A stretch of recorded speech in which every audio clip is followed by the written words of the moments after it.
Commissioners, the focus of the panel this morning is the Veteran Wellbeing Program that was announced by the federal government in 2019. The topics we propose to explore with the panel are threefold. Firstly, the objectives of the program. Secondly, why particular locations were selected to have a Veteran Wellbeing Centre. And thirdly, the perspectives of the Department of Veteran Affairs with respect to how the criteria for and conditions of the grant facilitate the objectives of the program itself. Before I commence with the substantive evidence, can I just ask the members of the panel to introduce themselves, starting with Ms. Pope. Ms. Pope, can you state for the Commissioners your full name and current role? My full name is Catherine Gay Pope, now known as Kate, and my role is the Deputy President of the Repatriation Commission, and I have responsibility for the policy and strategic functions of DVA. And Ms. Pope, am I correct that an aspect of your role is as executive sponsor of the Wellbeing Program? That's correct. How long have you held that position for? Since the, well, no, that's not quite right. In 2019, there was a Deputy Secretary who had responsibility, and I was the first Assistant Secretary responsible beneath him, and with a change of function in about 2021, I think, I became, that would have been, sorry, I'm muddling up the dates, I don't know, but at some point I became the more senior responsible officer, but I've been involved since the inception. Okay, and thank you. But then in terms of your current role as executive sponsor, could you just give the Commissioners an overview of what that role involves? It really means that I'm the senior executive to which the team works in terms of the implementation of the Veteran Wellbeing Centres. I have responsibility for signing off submissions before they go to the Secretary and the Minister in relation to the program, and assisting with high-level decision making. So would it be correct to say, Ms. Pope, that you are the most senior person within the department with responsibility for the implementation of the Veteran Wellbeing Program? Yes. Mr. Mean, if I can turn to you, could you please state for the Commissioners your full name and current role? Justin Mr. Mean, I'm the Executive Director of the Strategic Planning Unit. And how long have you held that position? I've held that position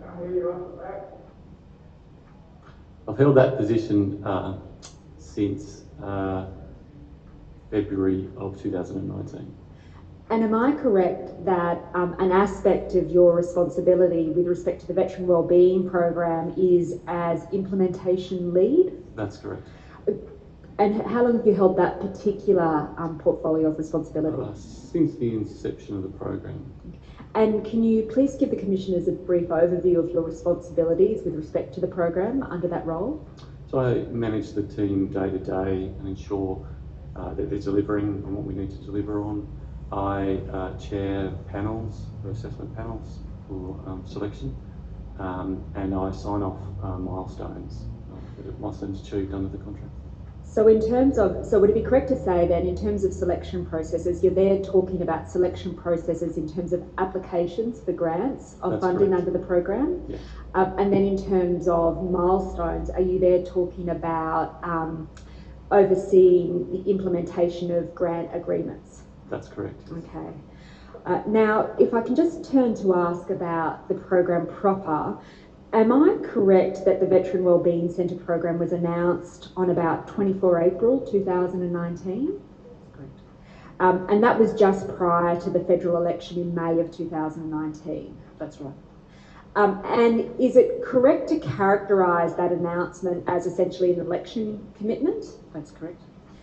Now, the announcement on 24 April 2019 identified the location for 6 wellbeing centres, namely Townsville, Darwin, Nowra, Perth and Wodonga. Is that correct? And Adelaide.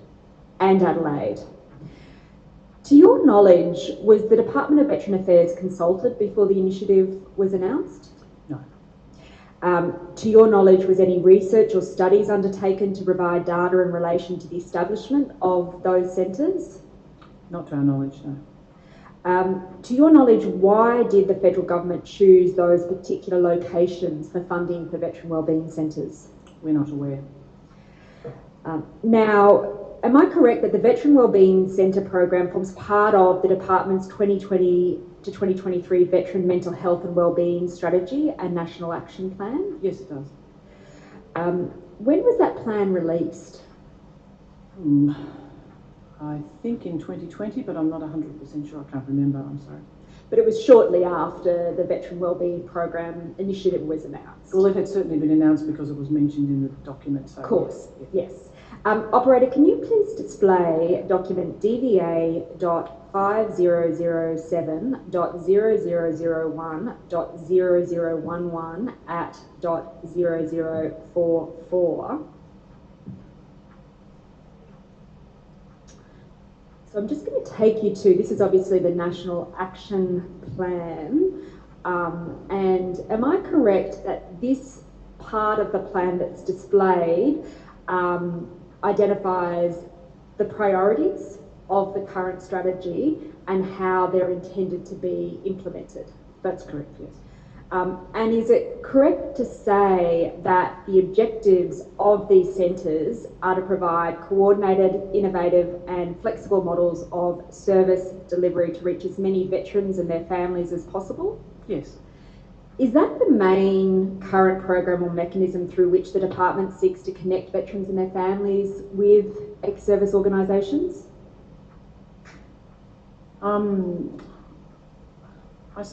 Well, no, I don't think so yet, because it's only a relatively new initiative and not all of the centres are up and running at this stage. So the existing centres reach a very small percentage of the total veteran population at this stage. So I don't know whether I would say it's the main means by which we reach veterans and families, because there are a lot of other mechanisms available to the department.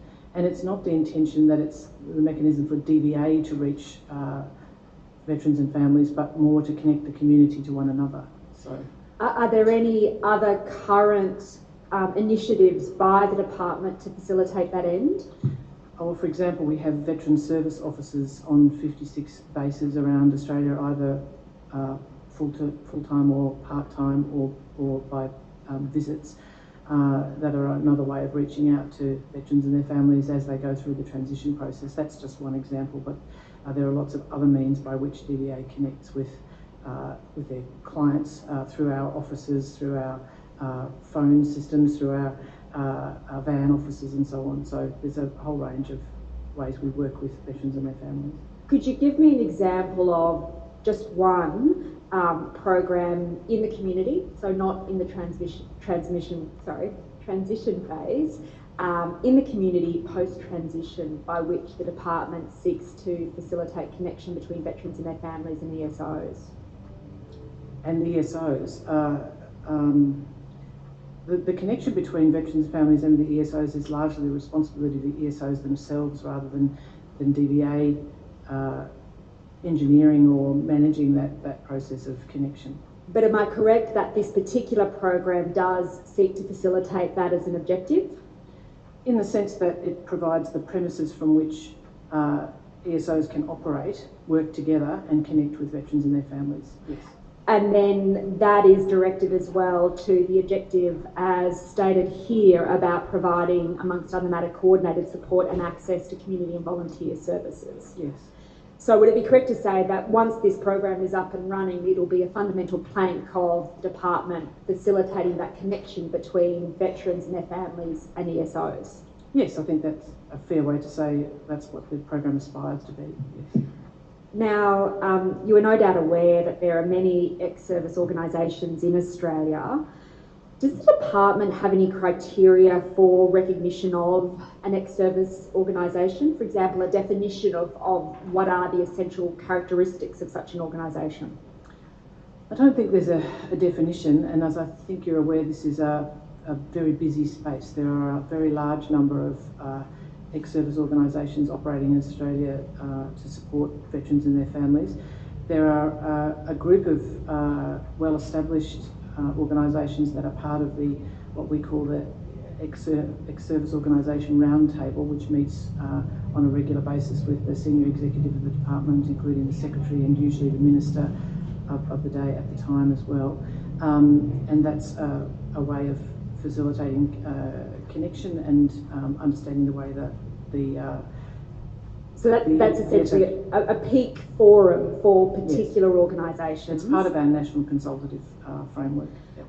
But as you said, Ms. Pope, it's a very busy space. And would it be a fair comment that there appears to be a lack of cooperation as opposed to, in some instances, competition between ex-service organisations that operate in that space? There are examples of excellent cooperation and collaboration, but as is probably inevitable with a sector the size that it is, there are sometimes tensions and some competitiveness between organisations. Yes. And to the extent that there is that lack of cooperation between ex-service organisations, that is a barrier to the effective provision of services to veterans and their families. I think the way I'd characterise it is that the greater level of cooperation and collaboration would be to the benefit of veterans and their families, yes. And would it be right to say that one of the issues this program seeks to address is a greater level of collaboration between ex-service organisations to facilitate that better delivery of services? It certainly has the means to support that and to assist it, yes. Yes. Now, I understand in 2019, Yarrabee Consulting did an independent review of the grant operating model for the department. Are you familiar with that review? Yes. And did the department have regard to that review regarding the particular program, the Veteran Wellbeing Centre program? Well, not at the outset, no, because we weren't involved in the inception of the program itself. So I'm talking though in terms of the implementation of the program. I'm sure it would have had a bearing, but I'm sorry it was a while ago and I can't recall any direct link between that review, which was of our grant programs, and the implementation of the Veteran Wellbeing Centres, but I may just not be recalling. When the grant program was announced in 2019, was there a stipulation by the government as to the nature of the expenditure that would be eligible under the grant? Not at the time that it was announced, but it was refined in the development of the grant guidelines and their approval. And that was a process in respect of which the department had some input? Yes. So if I can circle back around then, in terms of the implementation of the program and the grants, was that review an aspect of the consideration of the department in making recommendations about how the monies would be expended? I actually can't recall. It's quite possible it was, but I don't recall a direct connection. Perhaps if I could assist, could I ask, operator, could you please display DVA.5022.0002.0945?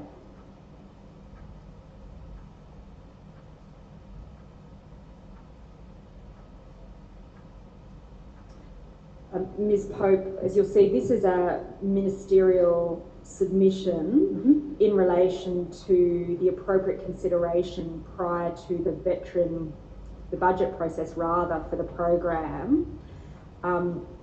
Could I ask the operator to please turn to point 0953 of that document?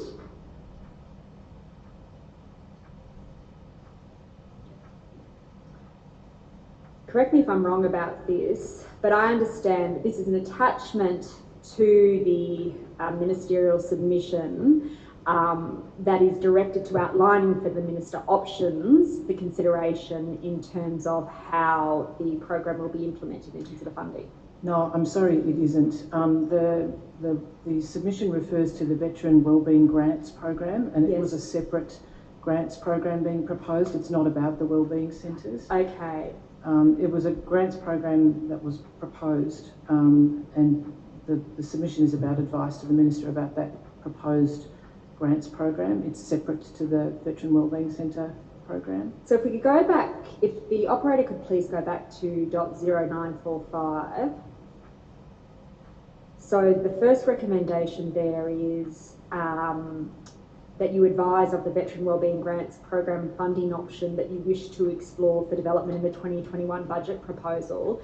Am I correct to understand then that's about a potential prospective funding option for the program, not the particular $5 million grants that we're talking about? It's certainly not about the $5 million grants, no. And only one aspect of this related to a potential for an aspect of this to be funding that the centres could have access to apply for in the future. Could you expand upon that for the commissioners?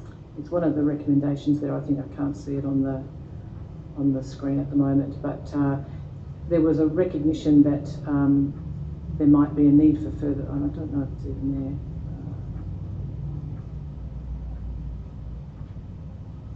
there. Is it correct to say that there was a recognition that there might be a need for further funding?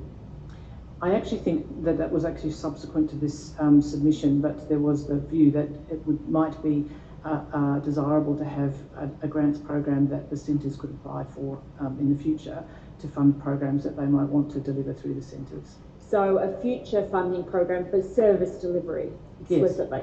Yes. Okay. Now, if we can turn then back to a focus on the current initiative in terms of veteran wellbeing programs, am I correct that that grant is essentially confined to monies for capital works? It is to an extent. That's the main aim, and in some cases the full $5 million has been expended on a capital investment, but it can also be spent on operational expenses that go to the running of the centre. The explicit exclusion is it can't be spent on the delivery of programs. So am I correct in that respect that the grant guidelines say, for example, that the provision of services such as counselling, employment, support and veteran or family support is excluded from the terms of the grant? That's correct. So one example would be the cost of providing direct or indirect services to veterans and their families. That's not monies that can be expended under the grant. That's right. Why is that? I don't know, except that the program is a capital program, and those operational expenses go to the running of the capital investment. Could I But add something? we'll be able to. Before you answer, and correct me if I'm wrong about that, but I understood from our exchange before, Ms. Pope, that you indicated that the department had some interaction with the government in terms of making recommendations about how the monies for the grant will be implemented. Am I correct in understanding that? In the sense that we worked to develop the grant guidelines and took them through the approval process across government, yes. And so an aspect of that was deciding whether or not it would be, for example, a capital infrastructure program, if there would be monies for operational expenditure or alternatively services? I don't believe there was a debate about that, because the $5 million, when it was announced as a capital program. So that was a directive from the federal government? I don't know that I would call it a directive exactly. Mr. Mean might be able to. Mr. Mean? I might be able to help with this. So one of the issues was this is a terminating measure, so it only went for 3 years.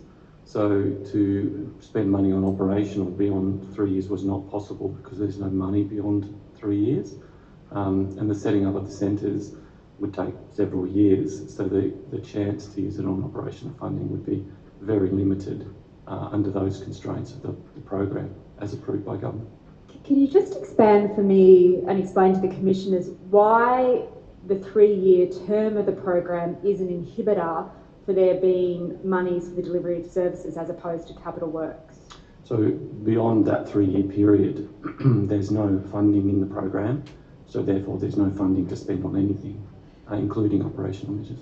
So from the inception, the department or the government doesn't want to set up a false expectation that it will provide money actually for the provision of services? That's correct, yeah. The government approved a terminating measure of 3 years, so there's no possibility that could be extended. And is it realistic to expect that the hubs or the veteran wellbeing centres will able to be self-funding in terms of the provision of services? Well, yes, it's an expectation in the business cases put forward by the potential lead organisations that they set out how they will be sustainable into the future. So it's a critical criteria for success in terms of the application process that the organisation is able to self-fund. Yes. And what will happen if after the end of the 3-year term a successful applicant for the program isn't self-funding? Well, we haven't got to that point yet, but Mr. Mean sounded like he was taking a breath there, so he may wish to say something, but we haven't reached that stage of the program yet, and there are, I guess, a range of things that could be addressed in that context, but Mr. Mean may wish to. Is that a matter the department is prospectively looking to, given that it knows that it's a grant that's only for 3 years, and obviously the intention is to facilitate services in the longer term? Certainly the department is concerned about sustainability, which is one of the reasons we added it to that list of criteria. So yes, we're concerned about that. And in exploring the grants program that we were talking about earlier, it's another way that we're looking at how we can support the centres into the future, but we're not looking to be this sole funder for those centres or for those organisations, and they are establishing sustainable arrangements going into the future. But funding the delivery of services is, as you say, something that prospectively the department is looking at. Is there any, other than prospectively looking at it, are any commitments being progressed to provide further grants of funding, or is it too early to tell? We're probably not in a position to answer that question, but there are existing grants programs that the centres could potentially apply for, although the amount of funding associated with those is not large. Now, I just want to turn then to the sort of grant process itself. As we've said, it won't actually fund the delivery of services, but obviously it seeks to facilitate that objective through a number of means. One, I think you've just mentioned, Mr. Mean, is grant opportunity criteria. So would it be correct to say, for example, that successful applicants must demonstrate that their centre will provide access to particular services? Yes, that's correct. Can I ask, operator, could you please display document DVA.5022.0001.1074? So, Mr. Mean, just to orient you, I'm just asking the operator to display the 2021 Grant Opportunity Guidelines. You're familiar with those? Yes. And operator, could I ask you please to turn to point 1079 on the document? Can you see that description in front of you? Yes. So would it be correct to say that these are the types of services that as a department you want to see that a prospective applicant is able to provide if it is to be a successful applicant for a grant? So yes, with the caveat that the particular organisation running the centre doesn't need to provide those, but they need to be provided by the centre. So they need to be able to facilitate the delivery of those services, if not themselves, as in effect a referral hub or connecting in with other ex-service organisations. That's correct, yes. So that's one mechanism through which the department seeks to facilitate the objective of delivery of services by a successful applicant. Am I correct that the conditions imposed on the grant are another mechanism by which the department seeks to facilitate that end? They are. The nature of the grants being infrastructure grants do make it difficult to constrain the activities of the organisation beyond the period, And I just want to touch on that. So as I understand it, a sort of common condition imposed on the grant is that the building constructed must be used for a designated purpose. That's correct, yes. And that designated purpose is connected to the delivery of services or facilitating the delivery of services to veterans and their families. That's correct, yes. But as you've highlighted, there is a time frame for which the building must be used for that designated use. Yes, typically 10 years. Yes. So, sorry. 10 years? 10 years. And in some instances, for example, in the case of a grant that was made to RSL Launceston that was announced in December 2021, my understanding is that period there was less than 10 years. It was 2 or 3 years. Yeah, the grant amount was substantially lower, so we took a proportional approach to that designated use period. And after the designated use period expires, can the recipient of the grant use that building for any purpose it wishes? Yes, they could.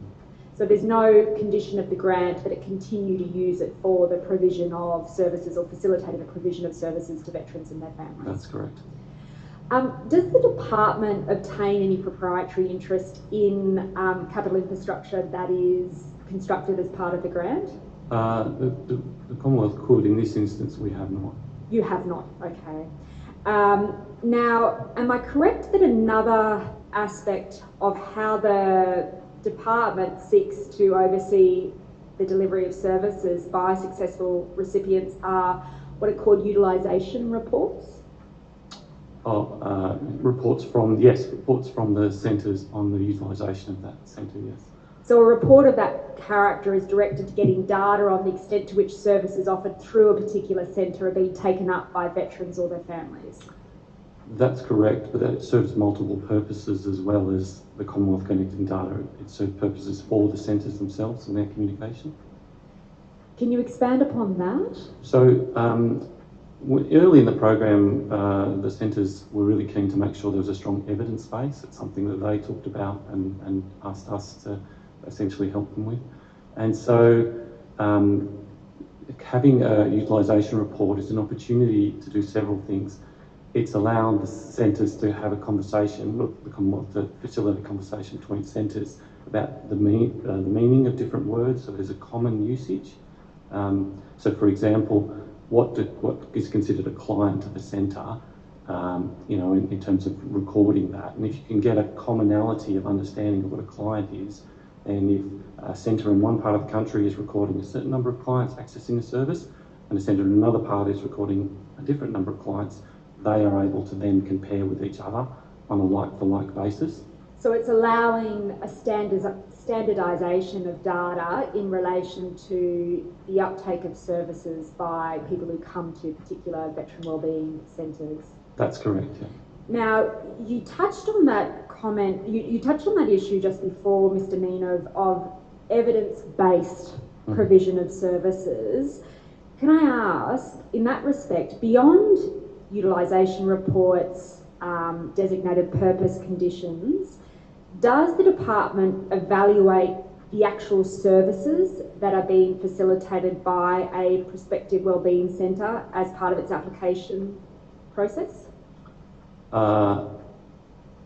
It assesses, the application often includes substantial details about the approach to service delivery. Sometimes it doesn't include the full details, and that could be a milestone, a service delivery model, might be one of the milestones that is paid for through the process. So yes, initially, but sometimes at a later stage as well. So will there be an evaluation of the effectiveness of services that are provided through a veteran wellbeing centre, either as a criteria in the application or as a condition of a grant? That is not one of those criteria in those circumstances, but it's certainly something that the department is keen to understand what's successful and what's not around Australia and some of the centres so they can get best practice. So prospectively, it might be looking at success in terms of, for example, take-up of a particular program, but it's not presently part of the implementation process that the department requires or conducts itself an evaluation of the effectiveness of particular services that are provided or proposed to be provided through a veteran wellbeing centre. That's correct. Okay. Now, can I ask, one of the criteria identified for a veteran wellbeing centre in the grant application guidelines is that they provide case management services to achieve beneficial outcomes for veterans and their families. In that respect, can I ask, is there a requirement that the recipient of a grant abide by a code of ethics in terms of case management? There are requirements in the funding agreement in relation to training and approach to engaging clients, but I don't know if there's a particular word ethics in there from memory. And what is the nature of the requirement in relation to training, specifically in the case management field? The requirement is that because the organisation runs the centre, the requirement is the staff are appropriately trained to do all activities required by the centre, which include case management. And what is the criteria for appropriate training? Is it, for example, accreditation through a case management society, such as I understand there's a case management society of Australia and New Zealand? Is that sort of an example of how the department retains control of appropriateness of case management? I think because of the nature of the program being essentially an infrastructure program that sets up these functions, we've put in a funding agreement some requirements that organisations, follow appropriate laws. These are fairly standard Commonwealth requirements, and that the staff are appropriately trained, but we don't provide a specific detail on that, unfortunately. So would it be fair to say that the conditions of the grant state various sort of objectives or aspirations, such as appropriate training, but there's no specific mechanism in the term of the grant to stipulate how those objectives are achieved? That's correct. Okay.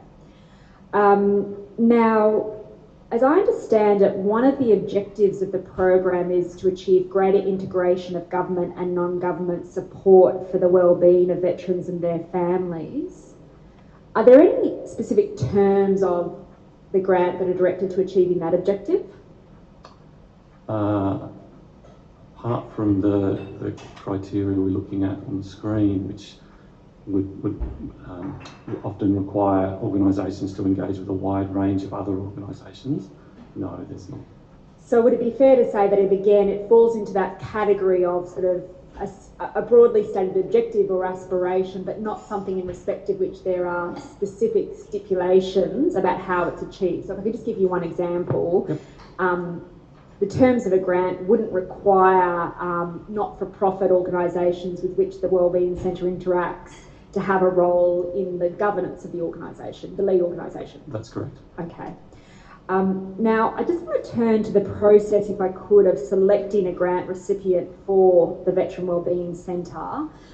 Operator, can I ask, could you please display document DDA.5022.0001.1131?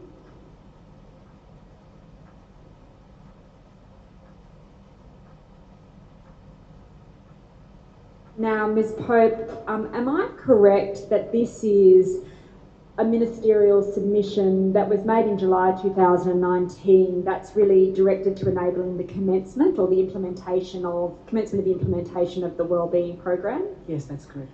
Now, it refers to three types of grant process. One is limited grant, one is limited or open grant, and the other is open tender process. Could I just ask you to outline for the commissioners the essential constituent elements of each of those processes? Yes, I may ask Mr. Mean to assist me with the detail here, but a limited grant, I'll start with open grant process, is where a grant process is advertised and anyone can apply, and the full range of applications that come forward are assessed and decision is reached. In a limited grant process, it's in effect by invitation, so a determination is made of a range of suitable organisations that can be invited to apply, and then the same assessment process is applied to that generally smaller number of grants, but with a higher level of eligibility. And I can explain the reasons for the difference between those two if you would like me to. An open tender process is conducted in a more, I guess, legalistic fashion and meets the requirements of a tender process as opposed to a grant process, where the bar is a little lower, I would say, but Mr. Mean may be able to describe the difference better between those two. No, that's correct. No, that's a very helpful overview, thanks, Ms. Pope. Now, you'll see under paragraph 1 on that page, it refers to there being a limited grant process for Townsville, Adelaide and Perth as per the election commitment. Yes. Am I correct to interpret that to mean that there had already been an executive decision as to who was to be the recipient for the grants in each of those locations? That's correct. Who were the recipients for each of those grants? So in the case of Perth, it was the West Australian RSL. In the case of Adelaide, it was the South Australian Government. And in the case of Townsville, it was the Oasis Townsville, but through the Queensland Government. So in the case of Adelaide and Queensland, they were both specific purpose payments to their respective governments. And to your knowledge, was the department was the department conferred with, or was there consultation sought in relation to the appropriateness of making those limited grants to those organisations? No. To your knowledge, was there any process by which the government made an assessment of the appropriateness of making the grants to those particular organisations? Not to my knowledge, no. Sorry, Kate. Sorry? So, when could I provide a brief explanation of the specific purpose payments? So the specific purpose payments are payments that are provided to the state government for the organisations to run those locations. So we provide money, we just have an agreement with the state government. So in that instance, we're agreeing with the state government that they will provide a building to the specifications, and they're agreeing with the organisation. But would I be correct to say, so take for example Townsville, we heard evidence in the last hearing block from Mr Caligari at the Oasis. Correct me if I'm wrong about this, but I understand in relation to the Oasis there was an agreement between the state government and the federal government in relation to the provision of, in effect, a building for which the Oasis would operate out of that. But an aspect of that agreement was the provision of $5 million from the federal government towards that building being purchased and established. That's correct, yes. So to take the Oasis for an example, to your knowledge, was there any consultation engaged with, for example, the veteran community in Townsville, ESOs in Townsville, about the appropriateness of those $5 million being paid to the Oasis? Not to my knowledge. Do you have, was the department consulted about why each of those locations, Townsville, Adelaide and Perth, were appropriate locations for a veteran wellbeing centre? We weren't consulted, no. Am I correct to say, in sort of distinction to that, in terms of subsequent locations that have been identified, there is a criteria that's utilised by the department in determining whether or not it would be appropriate to have a veteran wellbeing centre at a particular place? No, I wouldn't agree with that. No. So there's no criteria by which the department determines where there should be a veteran wellbeing centre? The department hasn't determined where any of the centres should be, other than that once a region is identified, we work to identify a lead organisation in that area, but we haven't determined a location, if I can be clear. Who identifies the region for a veteran wellbeing centre? In all the cases to date, the government has made that decision. And in all of those cases, has there been any consultation with the department about the appropriateness of those regions as being a location for a veteran wellbeing centre? No, not consultation, no. Are you aware, or to your knowledge, what are the criteria that the government uses in identifying a region for a veteran wellbeing centre?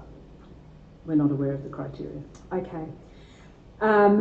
Now, am I correct? So, as you've identified, the first three recipients for the grant were Adelaide, Townsville, and Perth. Have the allocations of those grants been fully expended? Yes. And to date, are those centres fully operational? Yes. Yes. Okay. Now, if I can turn back to that document, the ministerial submission that we've just had displayed, you can see under subparagraph B, there's a reference to potential centres at Wodonga, Nowra and Darwin. Mm-hmm. Of those three processes you just mentioned in terms of allocation of a grant, so limited grant, or open tender process, can I ask you to identify for me which process was used for each of those locations? Each of them was a little different, so I need to address each one, and we'll do this as a tandem thing. If we start with Wodonga, there was an existing organisation, the Hume Veterans Information Service Centre was already operating in Wodonga in premises that weren't ideal, and it emerged with community support without much difficulty that centre, which is supported by Victorian RSL was the core of a service going forward, in need of better premises from which to deliver their services. So was that a limited grant process? Yes, in the end it was we would describe it as a limited grant process, yes. And so you've spoken about, I think you've spoken about some level of consultation or identification of that as a location. What was there a formal structure around that identification of that location and the RSL as an appropriate lead organisation for that location? There was a process of consultation with the local community, but they had already formed a pretty strong group behind the Human Veterans Centre and the Victorian RSL as the supporting organisation going forward.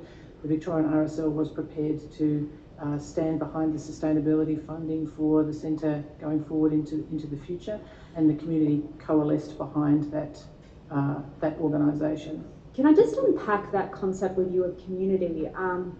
We heard yesterday evidence from RSL Tasmania where they identified one of their challenges is the older age demographic of their membership. Mm-hmm. So when you say you engaged with community, can you just explain to the commissioners what that looked like in practice? Mm-hmm. Well, for example, we had a half-day meeting with the veteran community in Wodonga. I was present at that meeting, and it involved representatives from all kinds of organisations that had a connection to the veteran community, including from Albury and other places, I think in Wangaratta as well. The state government was there, Defence because of the nearby barracks, and so their family liaison officers and those types of people were involved, those that do outreach to the Defence and veteran community. The local government was present, and they were strongly supportive of the initiative. And then a range of other organisations that provide services within the community, either veteran-specific and broader than veteran-specific. So are you talking about there, for example, the Salvation Army, which might be an organisation, I'm not saying specifically that one, but organisations They weren't, but they could have been, yes. Okay. Yeah. Can I then ask you to outline the process for NAURA? Perhaps I would cover that one. I attended the consultation, so very similar. We had a consultation session, sorry. So can I just stop you there? Just at the outset, was it limited grant, open grant or open tender? It was a limited grant. Okay, then if you could explain to me then the way in which that limited grant process operated. So it was a similar consultation process. The Deputy Secretary, not our Deputy Secretary at the time, but another Deputy Secretary attended with myself and some other staff and the New South Wales Government and reps from a whole range of ex-service and other organisations and individuals. And we, the community, in the same sense, coalesced behind RSL New South Wales developing a proposal. As we continue to explore that, RSL New South Wales passed the responsibility to RSL Lifecare, which is a sort of solely owned entity of theirs. They conducted extensive consultation on a very wide region to prepare the business case that we then assessed. Just to be there, you said the RSL itself conducted a consultation process.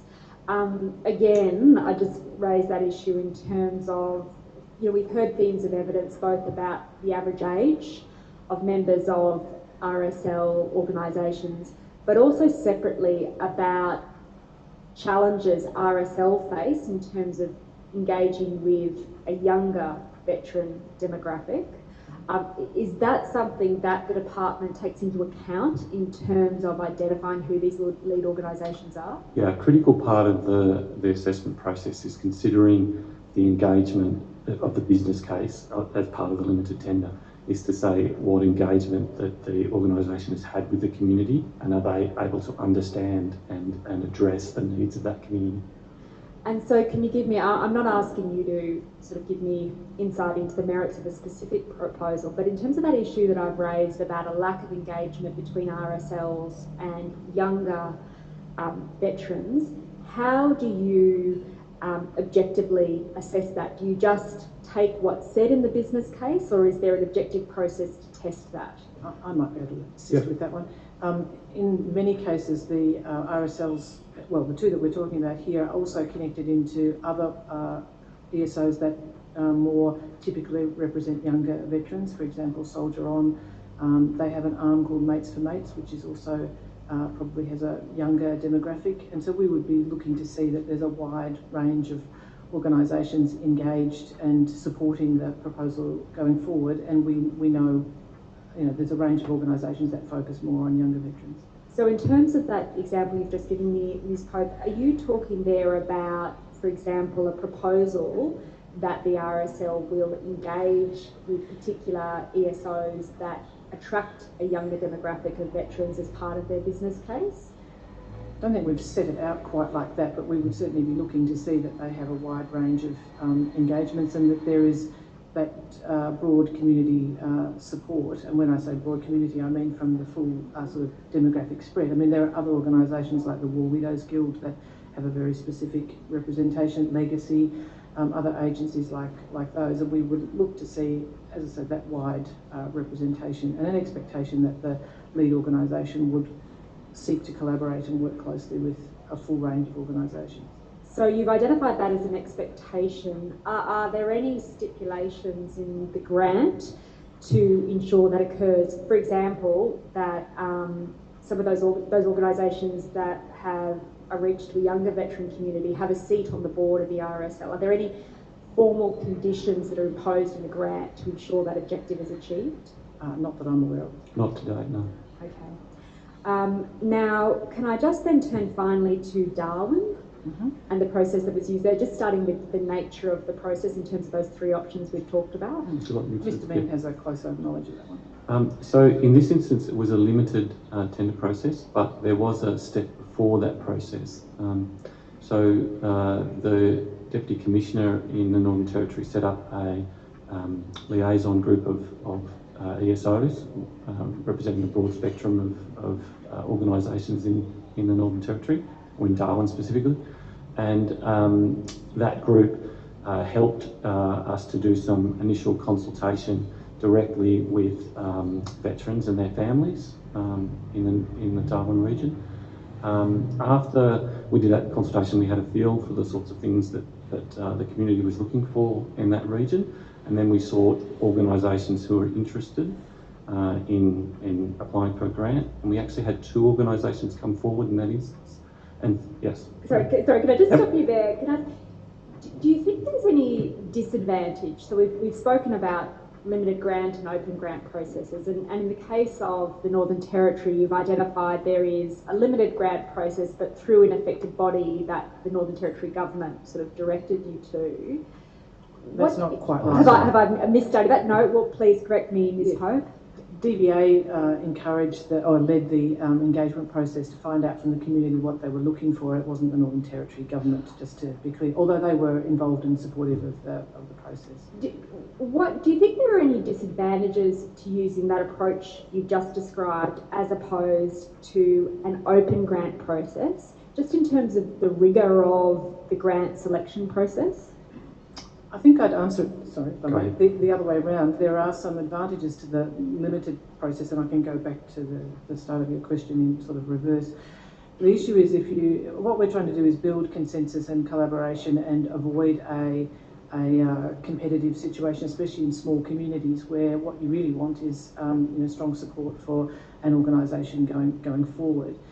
Can I just stop you there? In terms of that process of consensus and collaboration, do you think there's a possibility that objective may be put asunder if there is a perception within the ESOs in a particular region that one organisation has been identified as part of a limited grant process as opposed to an open grant process where there is sort of a greater transparency? I would say the process happens a little differently, and it's a bit by osmosis, so it wasn't that we were directing this to happen. So there were 2 organisations that looked like they were going to compete for the grant, and before the process commenced they joined together and became the one process going forward. So one recognised that the other might be the better lead, and the process joined together. The disadvantage of an open process is that you can get a lot of competing applicants who may not be even eligible, and a lot of time and effort and disappointment can go into that sort of preparation. So the groundwork we do, and I understand the point that you're also making, but the groundwork we do is to to try and understand the dynamics of the community in the location in the first instance, and if it's clear that there's an organisation that has support from the broad community, that's an easier, smoother process for everyone involved and good for the community. And if that's evident, that's the way we approach it. If that's not the case, then we would go with a different approach. And can I ask, has an open grant process been used in respect of the implementation of this particular program? In the case of South East Queensland, we went to an EOI process, and that was an open application for whichever organisations wished to put forward an application. That was partly also because that was a region, so all of South East Queensland, not a particular location. And I would say that. No, that's fine. I'm going to ask you a bit more about South East Queensland in a moment. I just though touching on that issue you just raised about disappointment in relation to ESOs who are not successful, and the objective of collaboration. How do you as a department manage that, or do you manage that in terms of ensuring collaboration with disappointed ESO applicants? Well, certainly the process of feedback after a process is the opportunity for DVA to help with that, and explaining why one organisation might have been selected over another, and encouraging both the successful organisation and the unsuccessful one to continue to work together. And so what form does that consultation take? Is it sort of face-to-face meetings or correspondence, or how do you manage that on the ground?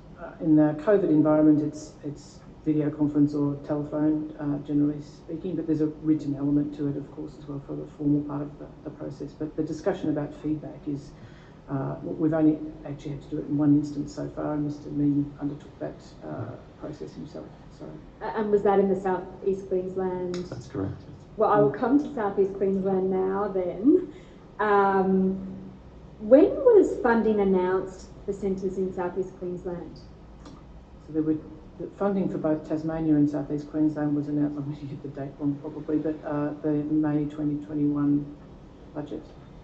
So the May 2021 budget, as I understand it, in the Tasmanian case at least, there was a particular press release on the 23rd of December 2021, but in the case of Tasmania, had there been an earlier public announcement of funding to that location? There are two amounts of funding pertaining to Tasmania. 2.5 million was announced on the 23rd of December 2021, and I think I've gotten the date wrong actually. I think it was 2020 that the budget funding was, I'm not sure which. Sorry, 2021. It is 2021, yes. sorry. Where the $5 million was announced for Tasmania and for South East Queensland. And there was also an announcement made for funding for the ACT. Do you recall when that was? There hasn't been any funding allocated. Oh, there hasn't to the been. ACT. I'm No. incorrect about that. Okay. And just in terms of, I'll come to Tasmania in a moment, but just in terms of South East Queensland, am I correct to understand from your earlier evidence that the selection of South East Queensland as a location or a region for a veteran wellbeing centre was a decision made by the government, not in consultation with the department? That's correct. Okay. Now, am I correct that in addition to a proposal for a veteran wellbeing centre in South East Queensland, there's some consideration being given to such a centre in the Sunshine Coast? Not sure exactly what you're referring to there, but well, Sunshine Coast is part of South East Queensland. I appreciate that, and I may be wrong about this, but I'd understood that there was a proposal, and I can ask for the document to be displayed. It's DVA.5022.0022.1714.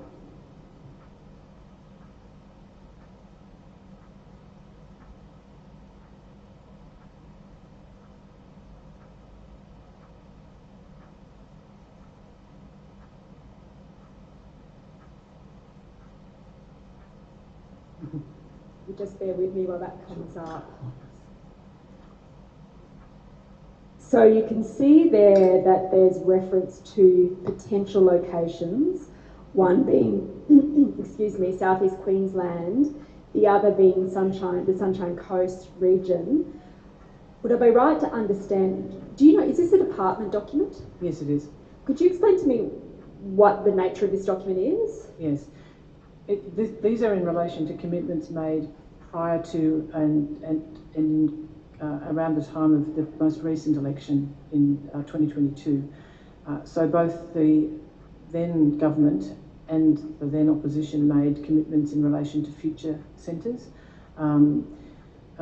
The government of the day made an election commitment and also a budget commitment, and the opposition at the time also made an election commitment.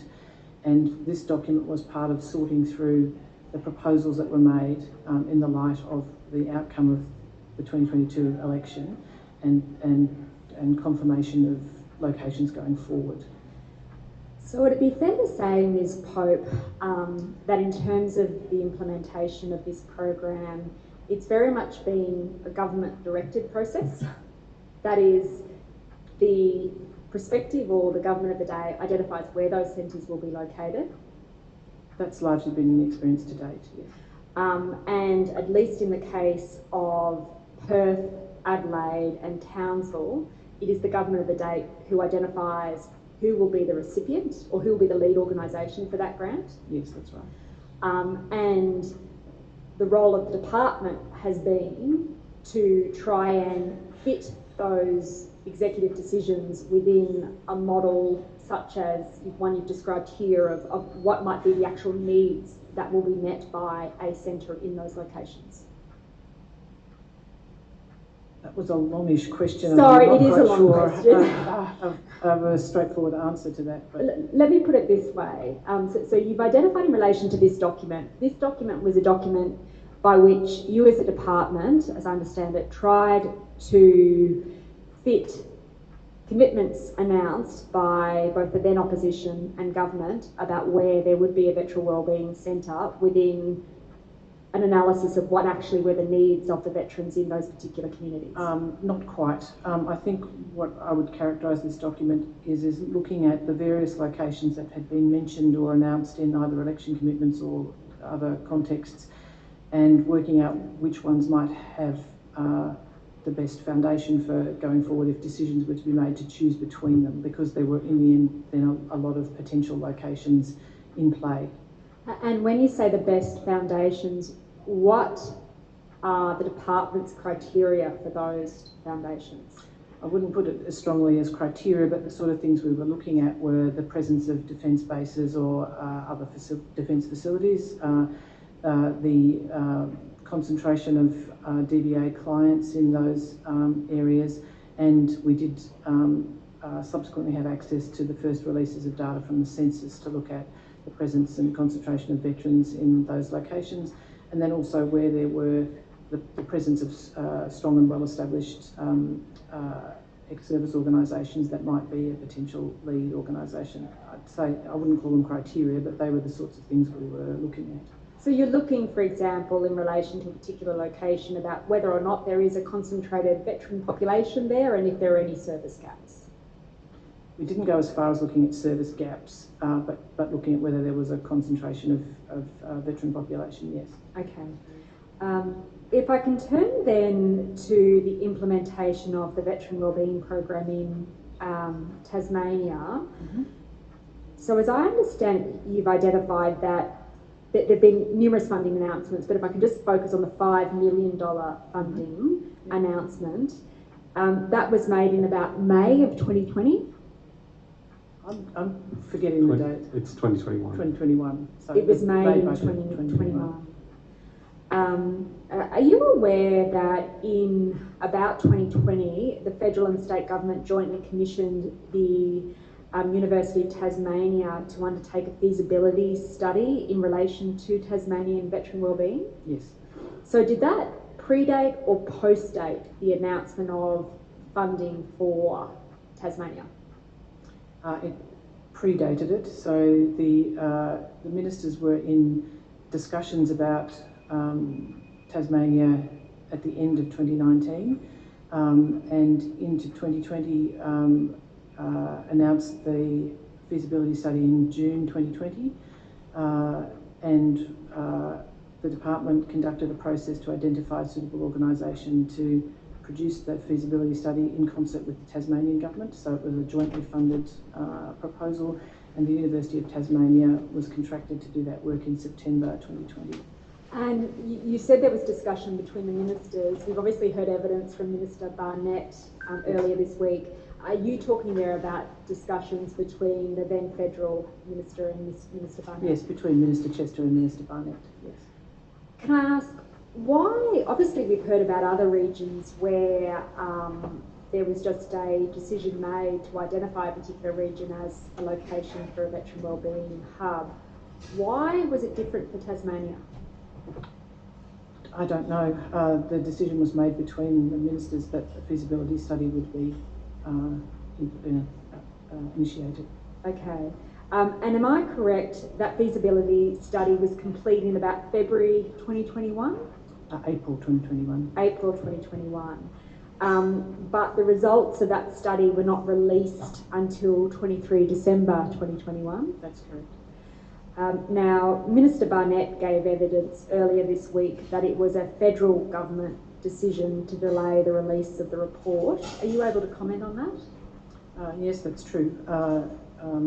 It needed joint agreement to release the document, and we had a change of minister in July 2021. I keep getting my years mixed up, 2021.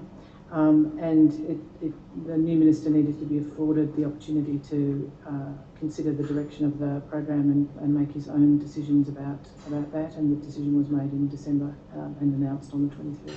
Sorry, so you said that was July 2021, there was a new minister appointed. So between July and December, there was a delay while the new minister considered the report. That's correct. And in terms of, was there any engagement between the minister and the department in relation to the timing of the release of the report, or were you directed by the then federal minister when it was to be released? I know there was engagement between the department and the minister through that period between July and December. And are you able to comment upon the nature of that engagement relevant to the objects of the report? We were providing advice on the time frame for the delivery of the $5 million to an organisation, working back through the steps that would have to be completed and the time frame over which that would need to happen. And what were the constraints on the time frame for Tasmania? The main issue was the release of the feasibility study, because it was a document needed for the purposes of consultation with prospective organisations in Tasmania.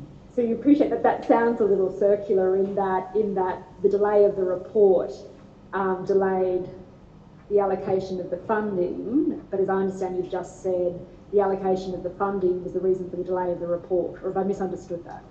I think you might have misunderstood, but okay. I'm not sure I followed that last bit correctly. But basically, the report was required for the consultation to be conducted, and we needed it to be publicly released so that we could use it for that purpose. So why the 6 months delay in relation to the release of the report? I'm afraid that's a matter for the minister. Okay. Now, the report was released on the 23rd of December, and at the same time an announcement was made to provide, as I understand, an additional $2.5 million funding for Tasmania. That's correct. Now, there were two elements to that. $2.25 million was for a veteran wellbeing centre in Burnie, and that was to be given to the North West Tasmania Welfare Board. Who decided to make that grant? The government. The government did, okay. You consulted in relation to that decision? Was the department consulted in relation to that decision? No. To your knowledge, what criteria was used to identify the need for funding for a centre in Burnie? I don't have knowledge of criteria. To your knowledge, what criteria was used to identify the North West Tasmania Welfare Board as the appropriate recipient of that funding? I'm not aware of criteria. Okay. Have those grant monies been paid to the North West Tasmania Welfare Board? No. Can I ask why that is? Yes, certainly.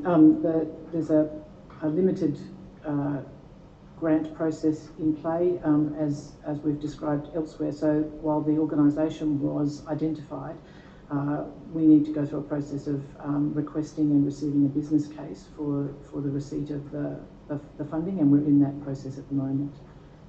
And what will happen, for example, if the department makes a decision that the business case isn't appropriate, having regard to the objectives of the Veteran Wellbeing Program? Well, it's our intention to work with the organisation to assist them to develop a suitable business case. We haven't faced a circumstance where that has not been possible to date, so I can't really comment on what would happen. But the ultimate goal is to ensure that the business case will meet the criteria that will enable that funding to be made. That's good. And how long has that process been engaged in? So when did the limited grant process commence in relation to the North West Tasmanian Welfare Board?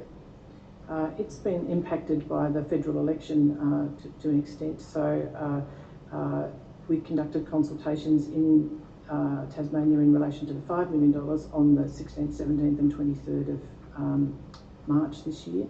And we were working through the process with North West Tasmanian Veterans Welfare Board when and making progress with them, but the calling of the election, the caretaker period, meant that we had to suspend that work until after the election, and we have recommenced that work in. And is there a time frame for the completion of that process in relation to the North West Tasmanian Welfare Board? There's no constraint on that, not particularly. Can I then turn to the remaining $275,000 that was announced on the 23rd of December? As I understand it, that was the recipient of that grant was to be Launceston RSL. That's correct. Who decided that the recipient was to be that organisation? The government. Okay. Was the department consulted in relation to the appropriateness of RSL Launceston as the recipient of the grant? No. Or the appropriateness of a grant being made under the program in relation to an organisation in Launceston? No. Not? No, Okay. sorry. I said no. Yeah. Okay. Am I correct that the money has been paid to RSL Launceston? Yes, so Mr. Mean can speak to that. Yes, the last 10,000 hasn't yet been paid. There's still an outstanding milestone, but it's the 200. The bulk of the money's been paid. Yes. And did RSL Launceston have to go through the subsequent limited grant process that the North West Tasmanian Board did? So we use for all grants back as early as Perth and on. We have run a process of looking at the grant and assessing value for money and ensuring that regardless of the providence of the organisation, that the grant represents value for money and for the Commonwealth. So we go through a process of assessing each business case against the GOGs. In this, sorry, that's the Grant Opportunity Guidelines. Yeah, no, I was going to ask, so was RSL Launceston required to provide a business case of the type? They were, yes. In the most recent version of the Grant Opportunity Guidelines, we had taken the opportunity to reduce the requirements for that business case, and so we were able to allow RSL Launceston to produce a much smaller business case and do a much faster assessment process. And so is there a discretion to require a less onerous business case, or do the current grant guidelines produce a less onerous business case requirement than in the 2019 grant guidelines? Yeah, the current guidelines have specifically allow for grants under $3 million to have a simpler process, which is in line with the Commonwealth Grant rules guidelines. So it's commensurate with the amount of funds that will be. That's correct. Yes. Okay. Now the grant to obviously North West Tasmanian Board is under $3 million. So in that case, does it have the less onerous business case requirements? That's correct. Okay. Can I then turn to the remaining pool of $5 million for Tasmania? In terms of those three types of processes, is it limited grant, open grant or open tender? It's a limited grant. Okay. And I think you mentioned, Ms. Pope, that the limited grant process started in March 2022? The consultations happened on the 16th, 17th and 23rd of March with the veteran community in Tasmania. And so obviously there's sort of a 3-month delay allowing for Christmas and the like between the announcement and that consultation process. Is there a particular reason for that? Well, you've referred to it yourself really. The Christmas period's not a good time to do consultation because people are away. So generally we wouldn't do that in December and January. So from February onwards we were arranging for those consultations. And when you say it's a limited grant process, has more than one ESO been identified as part of that process to make an application? So as part of the process, we invited 6 organisations to put in an expression of interest. So that's a smaller document than a business case. It just outlines kind of the basics of what they want to do. And from that expression of interest, we would choose an organisation to go to the next step of the limited grant process, which we would say to one particular organisation, we might give them a small grant of $50,000 to help develop a business case, and they would develop a business case as part of a limited tender process and could be approved by the Minister as the delegate. And am I right in terms of that expression of interest process? Is that a process in which the department gets together a board to assess? That's correct, a panel, yes. And who are the members of that panel? So the panel's made up of members of DVA with a broad range of experience. So I've chaired a number of those panels. We usually have a representative from Open Arms on that panel as well, and the Deputy Commissioner from DVA for the region. And then we have independent panel members as well, usually the state government and Department of Defence.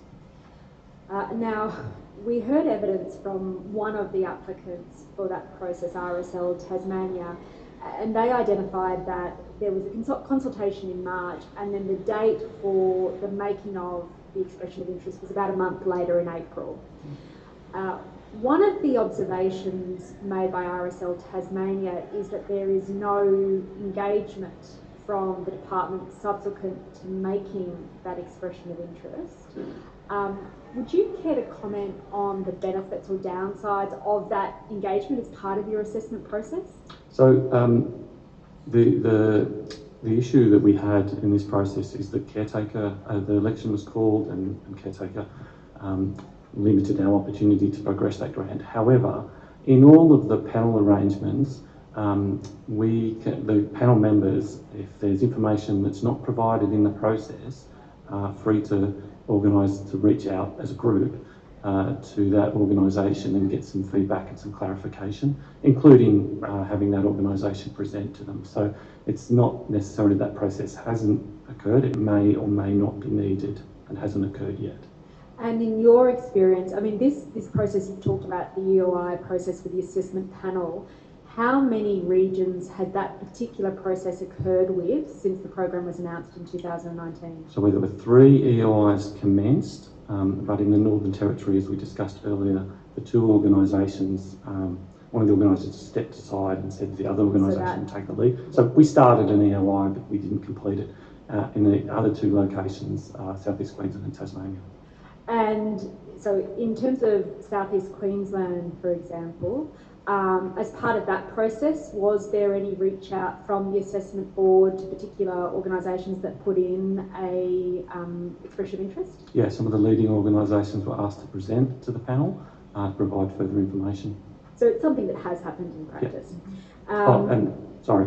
You said, no, go on. I was going to say, in the assessment of the business case, the panel's often reached out for clarification as well. So that's kind of a process that's similar in that there's a panel constituted very similar to the one I've described, and that panel has the opportunity to ask questions about the business case. And so am I correct in terms of how that process works? So say, for example, there are, and I'm not going to ask you about the specifics of this particular process, but you've identified here there are 6 applications for an expression of interest. you've identified that the first sort of decision that's made in relation to that process is what organisations will produce a business case. So as part of the expression of interest, we've invited 6 organisations to put in an expression of interest. Yes. That doesn't mean that they all have. Going through the process of assessing the EOI is to try and identify a single organisation to go forward to produce the large business case that's required, which obviously is an onerous task. So that's one of the purposes of limited tender, to limit the amount of work, because we've got the EOI where we can kind of make an initial assessment, and which is a smaller document, and then a larger document just to one organisation to see if they can get across the line. So it would be correct to understand that the initial expression of interest process is about identifying sort of at a general level who might be an appropriate organisation. Once you've made that decision, you then take a more granular assessment through a business case about the appropriateness of the grant by reference to the guidelines. That's correct. And am I correct that the organisation that is identified by virtue of the EOI process is given a grant of $50,000 to assist in the preparation of the business case? Generally, yes. Yes. And again, I don't want the details of the assessments of the merits of this process, but when do you expect that a decision will be made about the end of the EOI aspect of the process for Tasmania? Quite soon. Okay. The panel has been put together, and it's about to commence its deliberations. And once that decision is made, sort of on average, how long does it take from that decision being made to the completion of the business case process and decision on the business case? That varies because the organisation has to go away and do the work to produce a full business case. But in terms of your experience with the implementation of the program to date, can you give me a broad idea of the time periods that it takes? It's varied quite a lot. I'd say 4 to 6 weeks perhaps for the development of the business case. We might agree on 4 weeks and they might ask for a short extension, for example. Other organisations are very ready and deliver the business case early. And once that business case is provided, how long is it then, again, on average, from the provision of the business case to a final decision being made about the allocation of the grant monies? So as soon as the business case is finalised, we assess it as quickly as we can, get the recommendation to the Minister, and as soon as the Minister's, if the Minister approves it as delegate, then the announcement is made straight away and we start working on signing an agreement. So it's a quite quick process from there. It can be quite quick. It depends on a range of factors, but it can be quite quick. Okay, thank you. Just a second.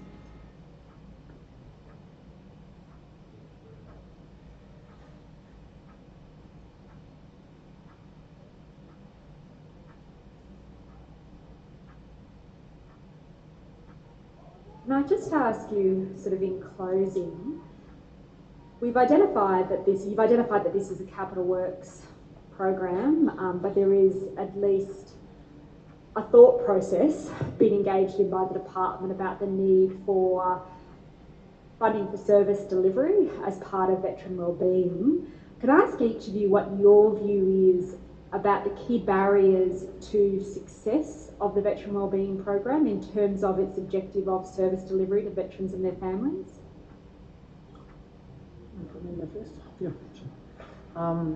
That's a broad question, but certainly because we see the potential for this program going forward and the opportunities that it represents for veterans and their families, we are thinking about the ways that we can support it going forward. So sustainability funding into the future is one of the things that we are concerned about.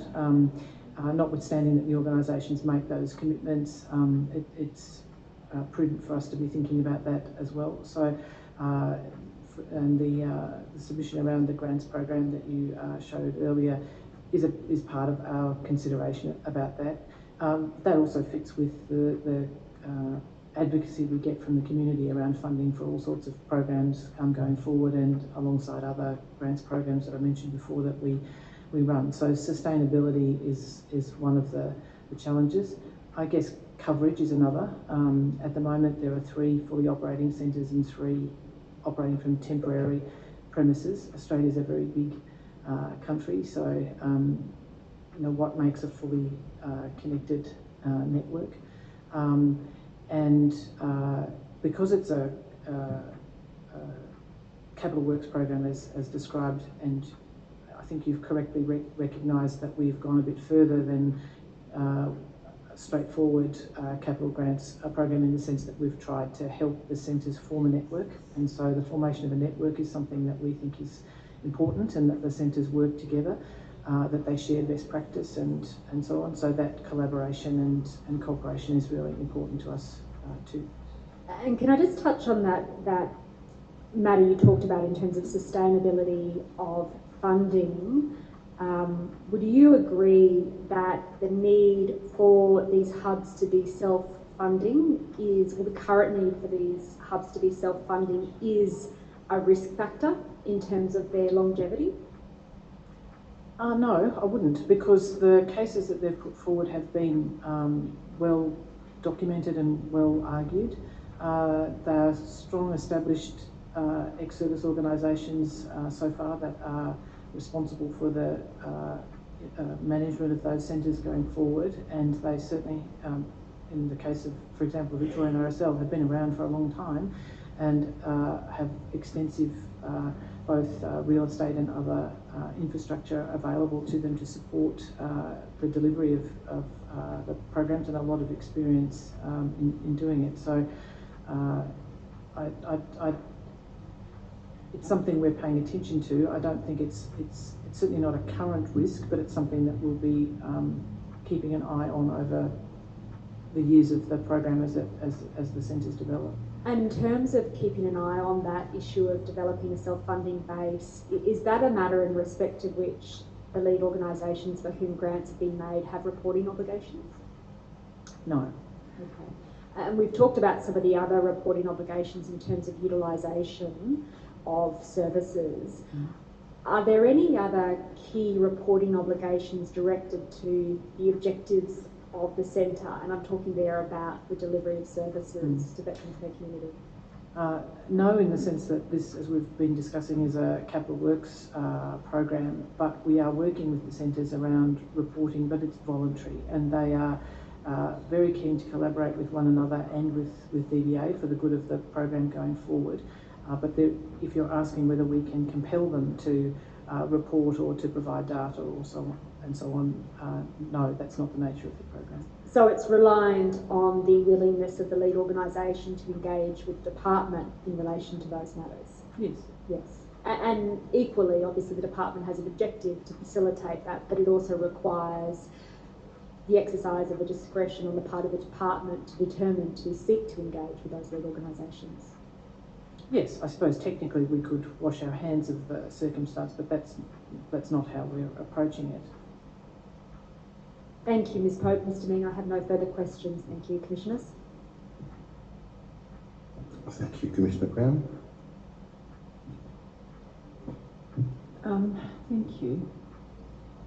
Can I just ask, what's the current status of, not the right word, but there have been a number of, there are 3 centres that are operational at the moment. There are a number of other centres where this process is in place. There's 3 further centres that are operating from temporary premises while they finalise their permanent premises, but they are up and operating. That's Darwin, Nowra and Wodonga. And then we have in train, Launceston and Tasmania and South East Queensland, and then the additional grants to Launceston and Burnie. Right.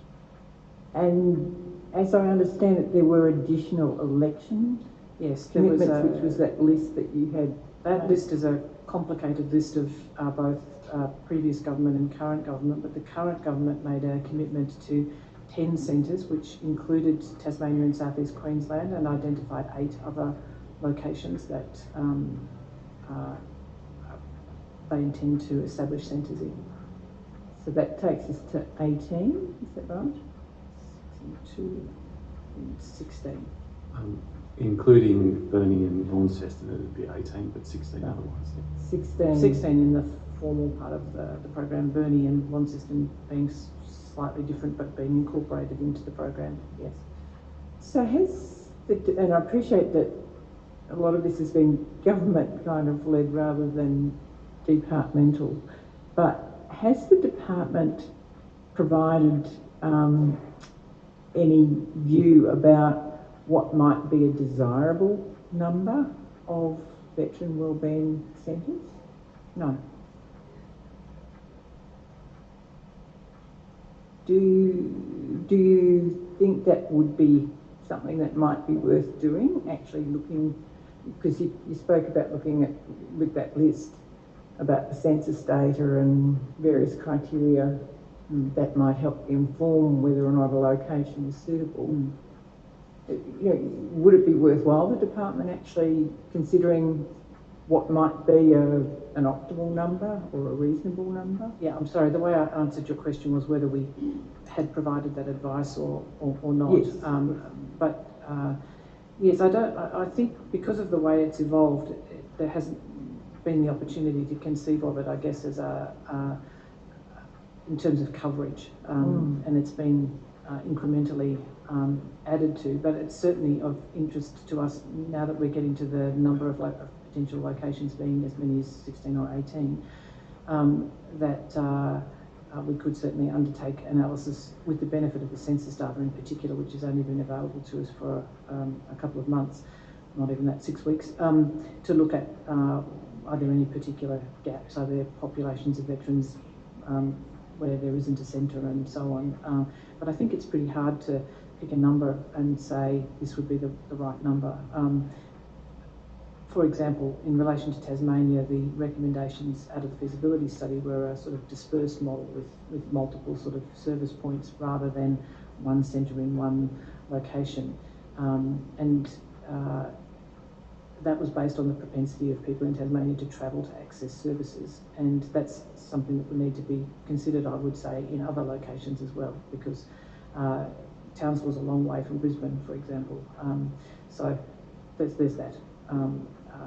So we don't yet know how the program will evolve or the number of locations that there may ultimately be. I would also say that there are a lot of other centres that are not funded by DVA that are operating as veteran hubs, in essence, across the country.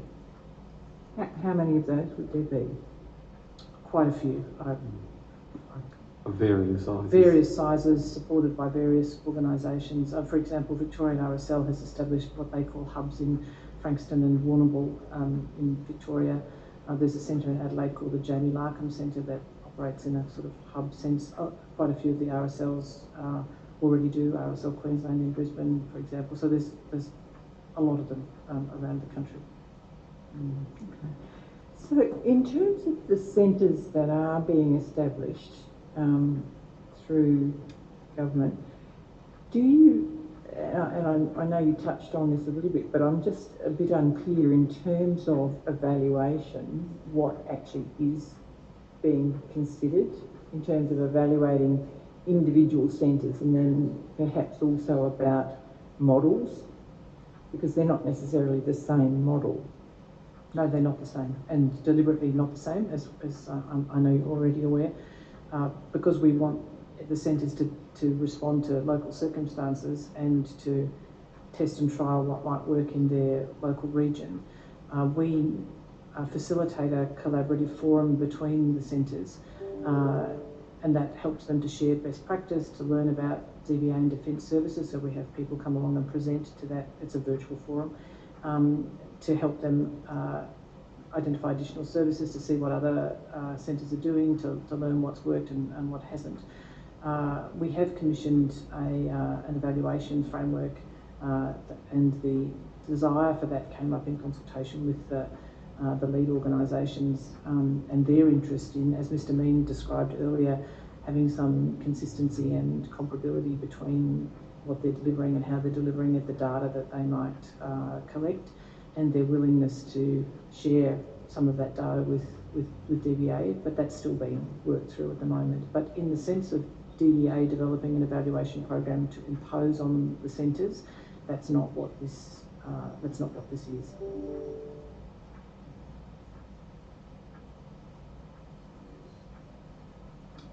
Okay.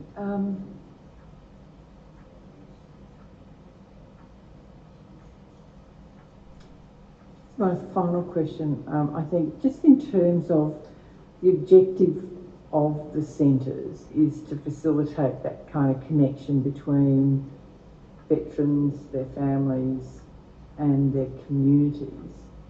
I'm just wondering about, and I think you said, Ms Pope, that this is kind of one way of achieving that. What are the other ways in which that's being facilitated? Yeah, I actually think I misunderstood the question earlier when Council asked the question, because I thought it was about DVA connecting with veterans and their families, whereas the question I think you're asking is about ESOs and the community connecting with veterans and their families. And to that extent, this is the main one that DVA is assisting in funding, but as I said, there are lots of organisations operating in a similar fashion around the country where that happens. DVA itself engages with ex-service organisations in a range of ways that have been described either here or at other hearings. We've also talked about the complexity of the ESO community, across the country and the plethora of organisations involved. But the centres offer probably the best opportunity for fostering that into the future. Okay, I'll leave my questions there. Thank you. Thank you. Commissioner Douglas. Thank you again for coming back to us. Yesterday we heard from the Tasmanian RSL about their hopes for a Veterans Centre here, and one which they hope to establish in cooperation with other ESOs in Tasmania. I gather from what you've just said to Commissioner Brown that you're not pushing any particular model of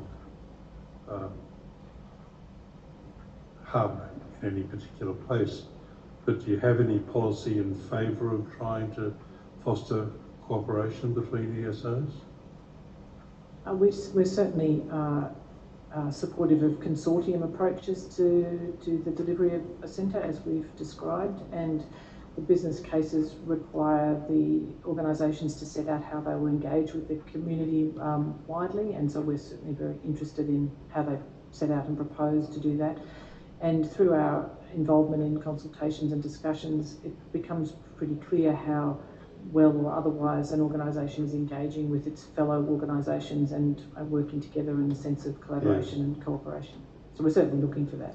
Because yesterday the panel gave examples, in effect, of the RSL strengths compared to Mates for Mates strengths and Soldier On's strengths, which could be catered for appropriately in the one centre.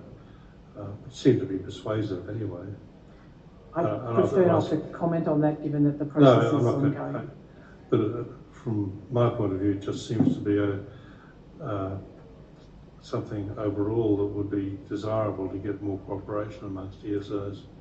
I think we've been really pleased with how, for example, in the Darwin case we were discussing, where there were two separate bids going forward and they joined together, that certainly to us it's very preferable if the community in that, whatever the location is, can coalesce behind either an individual organisation or a collection of organisations that goes forward, because collaboration and working together is the fundamental purpose of this. And if veterans and their families are to be able to access a whole range of services, then those organisations have to work together to deliver them. And we want it to be a harmonious, welcoming, safe place for veterans and their families to come. So again, that principle of collaboration is really important. Thank you. Mr. Miller, did you wish to add anything to that? No, I think that's good covered. Thank you. Thank you. Mr. Mind, can you just expand on the role of the strategic planning unit, your charter and your terms of reference, if you like? Yeah, so the strategic planning unit was set up, I think in February of 2019, and the role is, so that falling under my remit is a team that runs strategic policy for the department. I believe that's the first team that's run strategic policy in the department, but the role is to look to the future of the department and see how the department should position itself to be ready for challenges that it's facing in the future. Also, during that period, I managed grants for some part of that period. The team managed grants for some part of that period. Research for some part of that period, which has an obviously connection with strategic policy, and the veteran wellbeing centres for the bulk of that period. Is forecasting or anticipating demand or services part of the charter at all? No, Data and Insights branch does that work.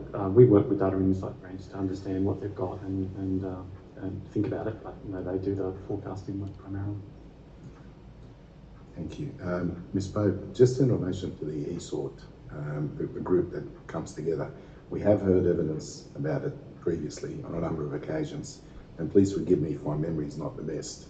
I understand there is some work going on at the moment in terms of a defining criteria for membership and possibly for tenure of how long membership is for. I understand at the moment there is no limited tenure. People are on there effectively for life.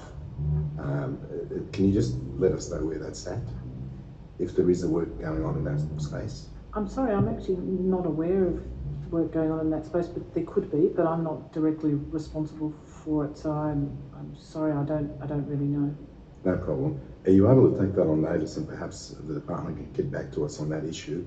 My memory, and I'm happy to be corrected, but my memory from previous evidence from other senior officers is that they were looking at that issue, because at the moment, as I understand it, both in terms of eligibility for membership and for tenure of membership, it's not clear. I can certainly confirm that what you just said is accurate to my understanding, and yes, we'd be happy to take the question of the future on notice, if that's it. Grateful if we can find out if there is work going on in terms of defining these issues more clearly or not. Yeah. Certainly. Okay, thank you. Commissioner Brown has more questions. Sorry, I'm just sitting here thinking through, how the centres are going to operate. One of the issues that was raised by RSL Tasmania when we heard from them yesterday was in relation to their process for case management, and they were proposing an IT solution for, facilitating engagement with all of the veterans and their families in Tasmania. Now, I'm not entirely sure of what kind of costs that would be, but I know from past experience, every time you talk IT, you talk dollars. So I'm just wondering, and also we had some discussion about the need potentially for capacity building, like that the aim is to engage with existing services and kind of facilitate that access, but there's also going to be some gaps identified and the need to actually develop or facilitate development in the community of new services to meet the gap. So I'm just wondering, in terms of both potential IT costs and community capacity building, whether that is factored into the grant, the existing grant, whether there would be alternative grants that they could apply for if they found that to be a need. I mean, it's kind of the bits that need to be in place in addition to capital, buildings, etc., to actually get the best outcome in the longer term. I'm just wondering whether that's all captured by the current grant. There's a number of answers to that, but so of course the centres can apply for grants from any source that might support those things, so capacity building and so on. DVA doesn't offer grants that do those things currently. The establishment of ICT systems, Mr. Mean will confirm, is a legitimate expense as part of the capital grant that's been offered. It's not in, that's excellent. Now I'm sorry, I've lost the rest of your question. So basically they can apply for grants. We don't have any other funding to make available to the centres on either a competitive or non-competitive basis. The $5 million is the total funding available to the centres at the moment. So what goes to infrastructure, which would include an IT system, can be funded from that $5 million. The capacity building that you talk about and the development of new services would need to be generated from within the service delivery community engaged with the centre. Could I add to that, Commissioner? One of the benefits of this jurisdictional leads meeting, where each of the centres have a regular monthly conversation, is issues like IT systems come up, and so that group can talk about solutions that perhaps they have in common, and so that kind of best practice and that opportunity to learn from others. And certainly when we've got an organisation getting to the business case development stage, we often ask the other centres, can they be contacted by the organisation, and they invariably say yes.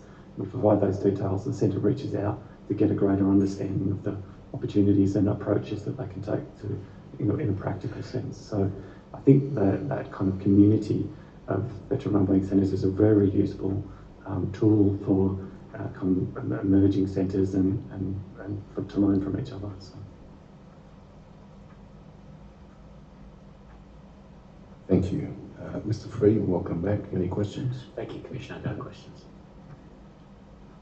Thank you. Ms. Cullen, any questions? No, thank you, Commissioner. Thank you. Ms. Longbottom, any matters arising?